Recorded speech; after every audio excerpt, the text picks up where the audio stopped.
Good morning, viewers. Welcome to another episode of Health Her Galaxy Television. I'm Dr. Emmanuel Nuche, the Medical Director, Waterfalls Hospital, Ikotu. Today, we'll be discussing hernias. Hernias generally as a result of weakness. When there's a weakness, because nature abhors vacuum, something fills it. So if there's a weakness in any part of the body, the organs tend to herniate. That means they need to pass through it. It can be intestine that is herniating. It can be muscle tissue and all that. So, and there are many types of hernia. We have inguinal hernia. We have umbilical hernia. There can be hernia in the groin, and eventually any part of the body can be hernia. And again, hernia can happen in adults. It can happen in children. It can be more in men, slightly more in men, of course, because of lifestyle. So, but you have hernia in men, you have in women, you have in children.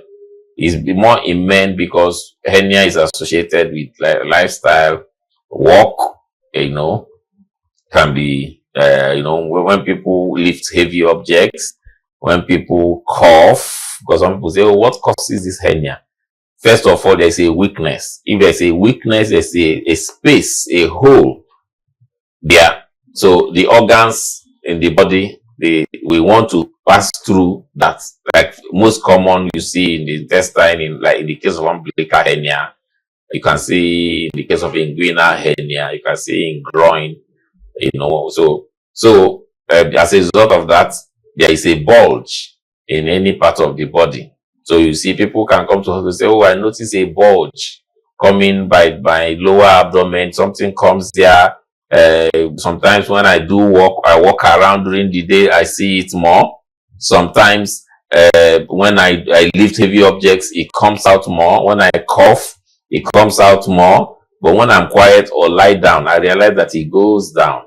What we call in medical balance reducible. It's reducible. So those are some of the things we used to know that, oh, this is most likely to be hernia. But it's important to emphasize that not all bulges are hernia. Some of them can be a mass, it can be a tumor, it can be a growth, especially if it's not reducible. One thing common with most of the hernias is that they are reducible.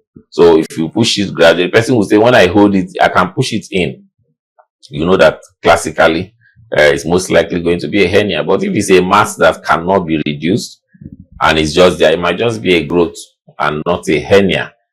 Sometimes hernia it may not be painful, but some other times it can be painful. But once hernia starts being painful, it's important to give it attention because it means it's beginning to be complicated. It can beginning to be strangulated.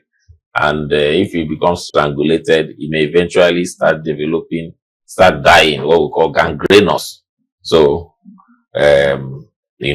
so that's it. So in adults, men, women, you have other types: femoral hernia, inguinal hernia, umbilical hernia, groin hernia.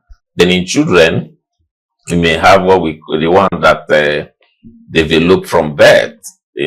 Can have hernia develop from birth. So sometimes it's noticed at birth. Say it's congenital. That means they came from birth. Most of the times, except in some cases, they don't operate. We like to allow the child and then operate later. So it can be congenital that you notice more common in children, but the other one that's acquired is more common in adults. There is some myths around hernia.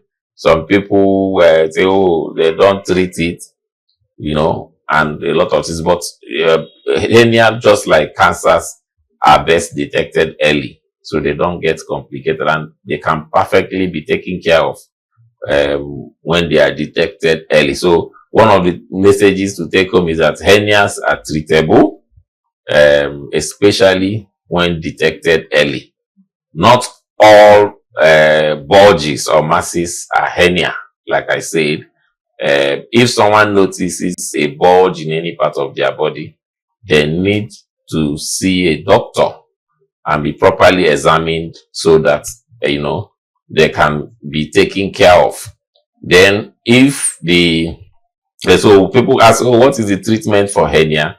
The definitive treatment for hernia is surgery. You do surgery. If there is a weakness, if there is a hole where it passes from, it stands to reason that if that hole is blocked and the organs or structure coming is pushed back, it won't pass again. So surgery is the mainstay. It can be open surgery, it can be more current ones we call laparoscopic surgery, but surgery is the mainstay. How do we prevent it?